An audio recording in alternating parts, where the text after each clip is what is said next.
네, 그렇다면 미국 연준 언제까지 금리를 올리는 걸까요? 정철진 경제평론가와 얘기 나눠보도록 하겠습니다. 어서 오세요. 네, 안녕하십니까. 네. 인상은 끝난 겁니까? 저는 그렇게 보고 네. 있습니다. 물론 조금 이따 오늘 이야기하겠습니다. 제롬 네. 파월 연준 의장은 예. 스스로 인정하기는 좀 싫어하는 것 아. 같아요. 그럼에도 불구하고 이번에 성명서 내용 등을 종합해 본다면 일단은 금리 인상은 이번으로 끝이 아닐까라는 조심스러운 예측을 해보는데요. 자, 우선 예상대로 오늘 새벽에 기준금리를 올리긴 올렸습니다. 예. 0.25%포인트 인상을 함으로써 이제 미국은 5에서 5.25 레벨로 오게 됐었죠. 시장의 관심은 여기가 끝이냐, 더 가느냐, 예. 아니면 내리느냐에 내리느냐. 대한 이제 관심이 된 겁니다. 예. 그래서 이제 파월 의장 얘기를 안 할 수가 없는데 네. 이제 입만 열면은 상당히 좀 여러 해석을 낳는 파월 네. 의장입니다. 네, 올해 안에 금리 인하 없다. 아주 증시에 또 찬물을 끼얹었잖아요. 그렇습니다. 먼저 파월의 멘트 보고 그 다음에 성명서 내용을 보도록 하죠. 제롬 파월 연준 의장이 이제 기자회견에 나와서 금리 인하는 없다라고 예. 이야기를 했고요. 그 앞서서 실은 동결에 대한 관심이 더 컸거든요. 진짜 그러니까 인하를 논하기 전에 인상이 끝이야 아니야가 더 중요하잖아요. 근데 거기에 대해서는 확답을 안 해주면서 6월을 보겠다. 6월을 네, 보겠다. 6월의 경제 데이터를 보겠다. 예. 그러면서 동결은 약간 넘기면서 인하는 없다라고 이야기를 했거든요. 예. 그러니까 이제 이 부분이 좀 아쉬웠던 거예요. 확실하게 금리 인상은 끝이야. 예. 동결이야라는 걸 해줬으면 좋을 텐데 마침표를 안 찍는 안 거군요. 찍어주고 6월을 보겠다라고 하게 되면서 예. 시장이 올라갔다가 이제 다시 하락을 하는 그런 모양새를 좀 보였었고요. 결과적으로 또 이 밖에도 뭐 은행 위기는 뭐 괜찮다, 개선돼 보이고 있다. 그러면서 이제 경제 부분에 대해서 뭐 노동 시장이 여전히 강하다, 뭐 이런 일반적인 코멘트를 이어갔었습니다. 예. 그래서 이제 그 발언의 해석이 참 오락가락한데 네, 최종 금리가 거의 다 왔다. 네, 그러니까 거의 다 왔다는 거는 아직 안 왔다. 네. 이렇게 또 해석할 수 있는 거잖아요. 네. 그래서 실은 이제 제롬 파월의 입보다는 예. FOMC 회의가 끝나고 나서 성명서라는 예. 걸 이제 발표를 하니까 성명서 내용이 저는 진짜라고 보거든요. 성명서 내용과 지금 제롬 파월의 말이 약간 예. 달라요. 예, 주식 시장은 근데 파월의 입에 왔다 갔다 하잖아요. 하지만 채권 시장이나 또 외환 시장은 성명서 내용을 또 예. 봤거든요. 이게 그렇군요. 무슨 얘기냐면 성명서라는 게 이제 문구가 나오잖아요. 근데 거기에서는 동결이야 혹은 인하야 뭐 올릴 거야 내릴 거야라고 표현하지 않고 미세한 몇 개 단어를 가지고 시장에게 이제 암시 힌트를 주게 되는데요. 이번에 바뀌었던 성명서 내용 중에 크게 두 단어가 없어졌습니다. 뭔가요? 썸이라는 단어와 anticipate이라는 단어가 예. 없어졌는데 3월에 이제 저 지금 예상에 빨강 됐었던 것은 저기 anticipate라는 단어였었습니다. 근데 저게 빠졌었고 실은 저 anticipate라는 단어보다 더 중요한 게 썸이라는 단어인데 3월에 그러니까 직전 FOMC에서는 some additional policy firming 어렵지만은요. 예, 한국어로 좀 풀어서 팔라시 주십시오. 포밍이 예. 뭐 강화 정책, 그러니까 뭐 긴축 정책이라고 합니다. 예. 그러니까 some 몇몇의 추가적인 긴축 정책이 필요할 거야라고 했었거든요. 근데 이번에 성명서를 보면 some이라는 단어가 없이 예. 아마 추가적인 긴축 정책이 필요할 거야라고 했는데요. 야, some이 있고 없고가 뭐가 그렇게 달라 하시겠지만 이게 굉장히 중요하고요. 과거에 2006년, 2007년 그 사이에도 미국이 금리 인상을 하다가 동결했을 때가 있었거든요. 예. 그때도 바뀔 때의 변곡점에 어떤 힌트가 줬었냐면 그 썸이라는 단어가 없어지면서 예. 거의 7개월에서 10개월가량 기준금리를 동결했기 때문에 이번에 성명서 내용을 보면 썸이라는 단어가 없어졌고 앞서 말한 것처럼 이제 기대한다, anticipate라는 단어가 그냥 고려한다라고 바뀌었다는 부분은 실은 연준 회의 또 연준 성명서는 이미 이제 동결 긴축 기조가 끝났다. 마무리됐다. 이렇게 예, 볼수 있는 그렇게 건가요? 볼 수 있는 겁니다. 긴축 기조 끝났으면 성명서 내용만 보면은 그럼 성명 내용만 보면은 내려갈 수도 있는 거예요? 동결이 있겠죠. 예, 그러니까 끝났다고 바로 내리진 않죠. 인하로는 안 가나요? 인하에 대해서는 뭐 그분들도 그렇고 저도 그렇고 상당 부분 시간이 걸릴 것이다라고 보고 있습니다. 그래서 제롬 파월 연준 의장도 동결에 대해서는 이렇게 유야무야 넘어갔지만 금리 인하는 시기상조고 부적절하다라고 정확히 말했거든요. 그러니까 금리 인하까지는 상당 기간 시간이 필요할 것이다라고 네. 했고 이거는 또 우리나라 이창용 한국은행 총재와 또 궤를 같이 합니다. 어제 이제 공개가 됐었는데 이창용 한국은행 총재도 금리 인하에 대해서는 시기상조고 부적절하다라고 명확히 얘기를 했거든요. 예. 과거의 또 흐름을 보게 되면은 이제 금리 인상을 쭉 해왔어요. 그리고 이제 끝났으면 인하를 해야 될 거 아닙니까? 예. 이때 기간, 동결 기간이겠죠. 예. 길었을 때는 11개월 이상도 1년 가까이 됐어요. 했고 짧았을 때는 7개월, 8개월 정도까지는 동결도 했거든요. 평균적으로. 그러니까 이번에 이제 멈추기 시작한다면 인하까지는 뭐 미니멈 최소한 7개월 정도는 동결로 가겠다. 그렇다면은 파월 의장 말대로 올해 연내 안에는 금리 인하는 없군요. 없을 것이고요. 한 말씀 더 드리면 막 우리는 시장은 금리 인하를 원하잖아요. 예. 근데 주식 시장은 과거 역사를 봐도 금리 인하를 할 때 주가가 오르는 법은 없습니다. 왜 그런가요? 왜냐하면 금리 인하를 한다는 거예요.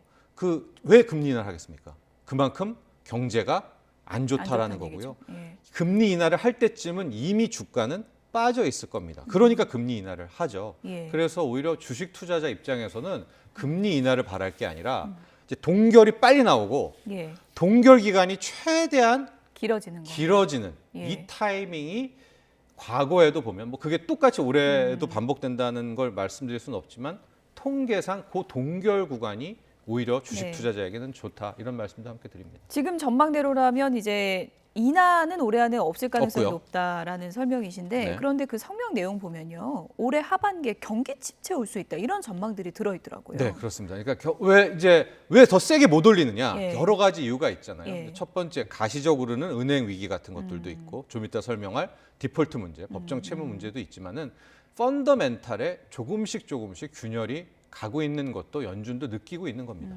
작년을 돌아보면요. 기준금리가 제로, 0%에서 이걸 5%까지 땡겨 끌어올랐으니까 여기에 이 금리 인상이라는 긴축의 여파가 분명히 시간차를 두고 올 것이고요. 이게 연준도 하반기쯤에는 그것이 반영될 것이다라고 생각을 하고 있는 건데 그러나 이게 참 미스터리한 게 아직까지도 고용시장에서는 이게 깨졌다라는 균열이 됐다는 이 통계가 안 나와요. 그렇군요. 이쯤 되면 이미 이제 실업률도 올라가야 되고 실업수당 주세요 하는 실업수당 청구 건수도 늘어나야 되고 좀 고용이 망가지고 그래야 임금 상승률도 떨어지고 요 로직이 나와야 되는데 이건 아직 없습니다. 그럼에도 불구하고 뭐 그간의 흐름을 보면 이 정도로 작년 한 해 금리를 올랐다면 올 하반기쯤에는 어느 정도의 경기 충격은 올 것이다 이렇게 볼 수 또 있겠습니다. 파월 의장은 또 괜찮을 것 같다. 자기는 경기가 뭐 이렇게 또 펀더멘털은 뭐 전망을 괜찮다. 예, 뭐 은행 시스템도 괜찮다. 네. 근데 중앙은행이 은행장이 그렇게 말해야죠. 어쨌든 미국이 이번에 또 금리 올리면서 한미 간의 금리 차가 지금 1.75%인가요? 네. 지금 1.75%포인트. 그러니까 역대 최대인 거죠. 그렇습니다. 이 정도까지 벌어져도 괜찮은 거예요? 가보지 않은 길, 뭐 가지 네. 않은 길 이런 표현들 많이 나오고 있는데 그러니까 미국이 높고 우리나라가 낮은 기준금리의 이제 역전 현상이 1.5% 포인트까지는 있었어요. 근데 지금 당장 오늘 새벽에 미국이 금리를 올리면서 1.75% 포인트가 이제 벌어졌죠. 예. 한 번도 경험해 보지 못한 예. 금리 격차입니다. 그러니까 저 정도 되면 실제적으로는 상당 부분 자본 유출이 나와야 되죠.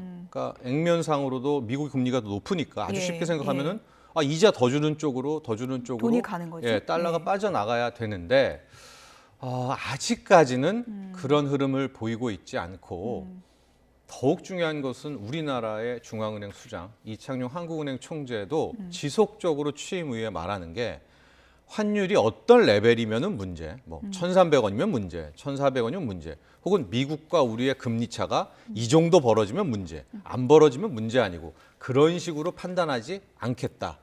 실질적인 외환 시장의 변동성이 있을 때 그게 더 문제다라고 이야기를 해왔습니다. 그러니까 저렇게 벌어졌지만 예. 아직까지의 외환 시장이라든가 이런 부분들을 좀 본다면 한국은행이 미국 올렸으니까 우리도 올려야지 이럴 것 같지는 않아요. 그동안의 한국은행의 또 행태를 본다면. 환율은 좀 걱정 아닙니까? 환율은 걱정이죠. 예. 그건 왜 걱정이냐면 달러 자체는 지금 작년 10월 이후로 계속 약해지고 있습니다. 그게 이제 달러 인덱스라는 지표로 표시가 되고 예. 114였던 게 쉽게 말해서 지금 100일까지 10%가량 이제 달러 약해진 거예요.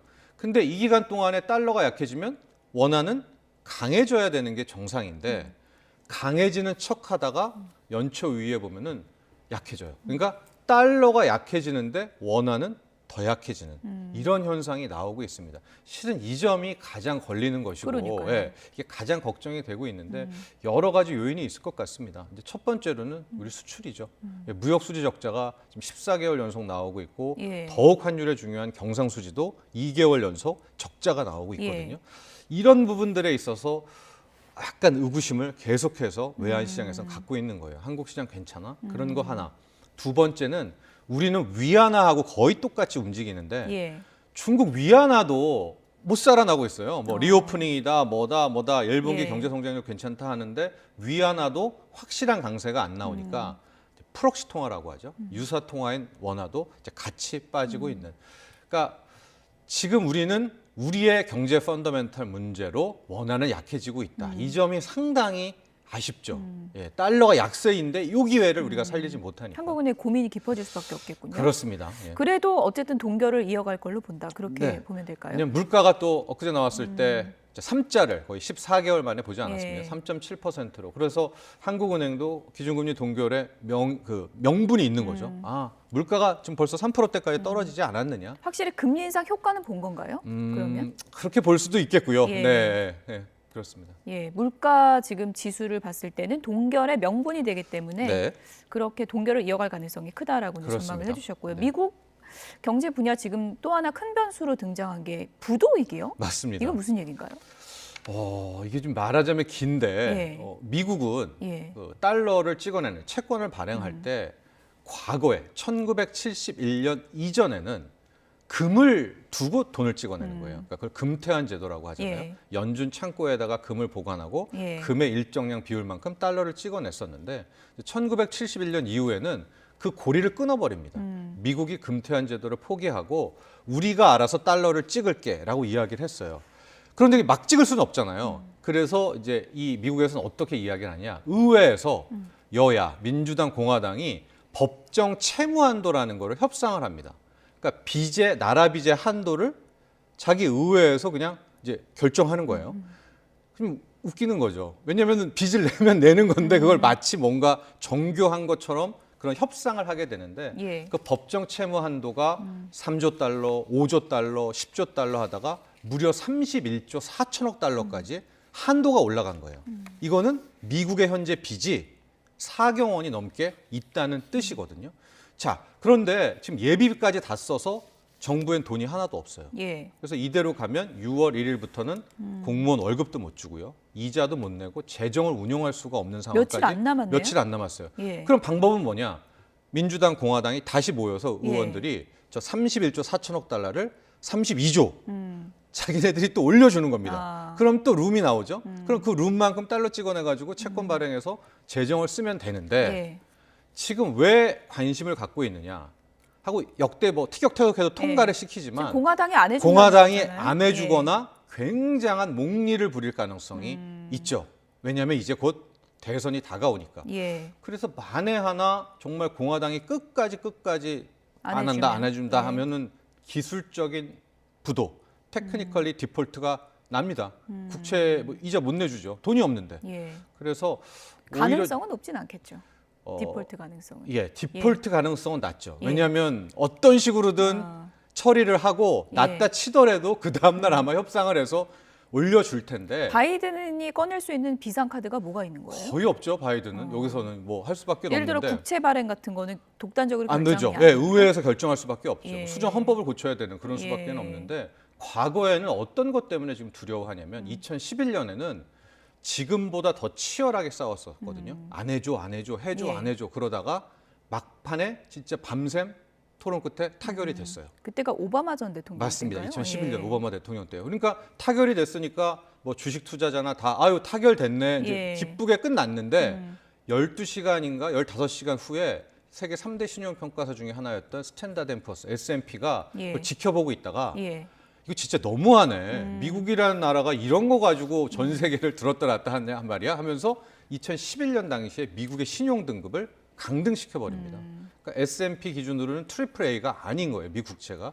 그러니까 그럴 때 주가 폭락을 했었거든요. 그래서 시장은 어떻게든 통과가 될 거야. 얘네가 그 빚 한도 또 높여질 거야라고 하지만 그 사이에 혹시나 어떤 불확실성 여기에 대한 우려입니다. 네, 어쨌든 이번 금리 인상의 여파는 어떻게 이어질지 좀 더 지켜보도록 하고요. SG증권발 주가 폭락 사태도 좀 간략하게 살펴보도록 하겠습니다. 이게 좀 파장이 일파만파인데 라더견 대표랑 김익래 회장이랑 서로 너 때문이다 이런 공방으로 번지고 있는 상황입니다. 어떤 얘기가 나오고 있는지 먼저 라더견 대표 얘기를 좀 들어보도록 하겠습니다. 시총 1조예요. 1조짜리 종목을 제가 하루에 7%, 10% 올릴 힘은 없습니다. 남들이 장난친 것까지 제 잘못이 되어가지고 불명예스럽게 쪽팔리게 죽고 싶지 않습니다. 제가 잘못한 부분에 대해서는 그 죄를 달게 받을 거고요. 지금 이 1년의 하락으로 인해서 수익이 난 사람이 있다라면 그 사람이 범인이 아닐까 생각을 합니다. 300억 계좌가 다 사라지고 빚이 150억, 200억이 생겨서 바로 500원 날라간 거죠. 임창정 씨는 저 때문에 피해를 보신 분이지 저랑 공범이 아니에요. 임창정 씨가 저한테 뭐 고객을 소개하신 적도 없고요.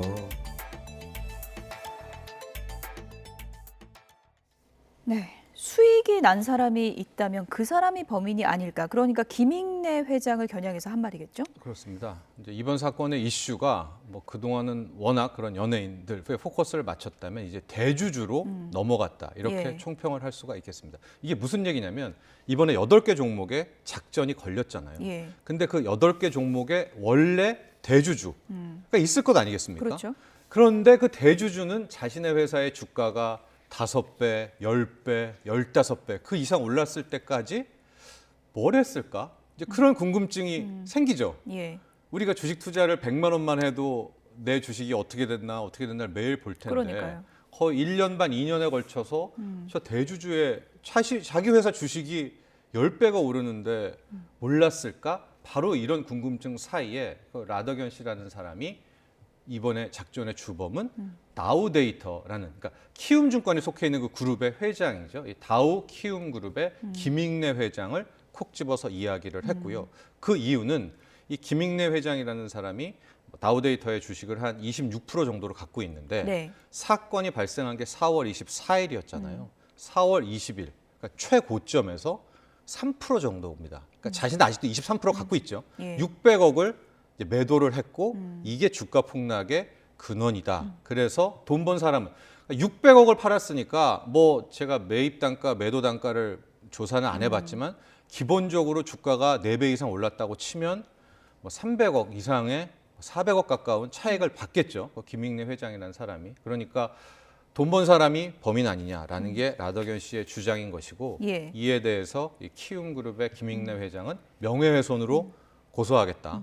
자신은 적절한 필요 때문에 그 시점에 매도했는데 공교롭게도 그 다음 주 월요일에 주가가 폭락한 것이지 자신이 작전과는 아무런 관련이 없다. 이렇게 서로 상반된 주장을 펼치고 있는 겁니다. 라더견 대표가 지금 뭐 언론 인터뷰를 상당히 좀 많이 하고 있는데 김익래 회장이 불장난을 하다 산을 태운 격이다 이렇게 주장을 하고 있지만 또 언론에 공개된 녹취록을 보면 본인이 이건 절대 질 수 없는 게임이다 이렇게 얘기하는 게 그대로 보도되지 않았습니까? 네. 이게 거대한 작전이 이루어졌는데 뭐 작전이라는 항상 그 흐름도를 보게 되면 최초의 이 모든 판을 설계한 설계사가 있습니다. 예. 하고 설계사는 이제 돈이 없기 때문에 설계사에게 투자를 하게 되는 최초 쩐주가 있거든요. 그러니까 총 관리하는 설계사 최초 쩐주가 누구냐가 이번에 검찰과 그 금감원이 찾아낼 부분인데 예. 지금 라더견 씨는 자신이 설계했다라고 이제 이야기를 하고 있거든요. 그러니까 첫 번째로는 라더견 씨가 진짜 이 총판의 설계사인지 아닌지를 구분해 내야 되겠죠. 근데 이제 본인은 자기가 설계했다라고 이야기를 하니까 뭐 일단 수사와 조사가 함께 진행돼 갈 것이고요. 예. 그러나 지금 검찰도 그렇고 금감원도 그렇고 그걸 너무나 그 말을 믿을 게 아니라 이 작업이 거의 길게 2년 이상 끌어왔던 작업이지 않습니까? 예. 그러니까 누군가가 최초 매집하고 주가를 뭐 5배, 10배, 15배. 근데 이게 CFD를 쳤기 때문에 거기에 2.5배씩이라고 보면 돼요. 번 돈은. 그러면은 뭐 20배 올랐다 그러면 뭐 50배 가까운 거니까. 예, 그런 상황이었다면 그 계좌를 좀 찾아내는 것이 굉장히 중요할 것 같습니다. 예, 라더견 대표가 뭐 설계자라고 표현하셨지만 자기는 뭐 주가 조작은 전혀 한 바가 없다 이렇게 이제 계속 부인하고 있는 상황이고 네. 이제 주가 관련해서는 이제 주식을 자기가 그 회사의 경영권에 개입을 하려고 장기간 보유한 것이다 이렇게 설명을 하고 있잖아요. 네. 이게 좀 설득력이 있다고 그건 보세요? 없죠. 왜냐하면 그 보면 적어도 그 정도였다면 본인 이름으로 5% 이상의 지분을 획득하고 지분 공시를 해야 되거든요. 5%. 그럴 때 경영 참여 목적이다라는 부분으로 어필을 해야 되는데 지금 보면 주주 명부를 제가 본 건 아니지만 그 수많은 투자자들 뭐 많은 분이 아마 한 1% 정도 될 겁니다. 그러면 나중에 그 사람들을 가지고 어떻게 경영 참여를 합니까? 어떤 펀드를 조성한 것도 아니고 유대 관계가 있는 것도 아니고 그러니까 뭐 경영 참여 목적으로 들어갔다라는 것은 좀 앞뒤가 맞지 않는 발언이고요. 상속 이슈가 있었던 기업들도 아닌 거죠? 뭐 그런 얘기도 이제 하는 거죠. 상속 이슈가 있었기 때문에 자기가 뭐 먼저 노려가지고 했다라는 건데 예.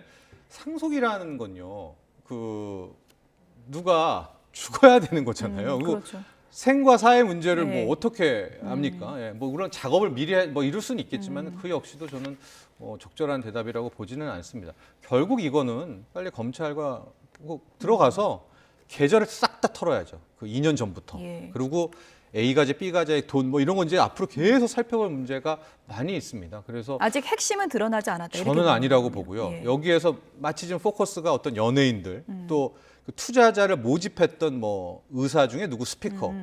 그러나 이제 핵심은 따로 있잖아요. 여기를 먼저 치고 들어가야지 밖을 너무나 공격하면 진짜 주범들은 뭐 빠져나가거나 웃고 있을 가능성이 있겠죠. 네, 지금까지 경제 이슈 정철진 경제평론가와 얘기 나눠봤습니다. 오늘 말씀 고맙습니다. 네.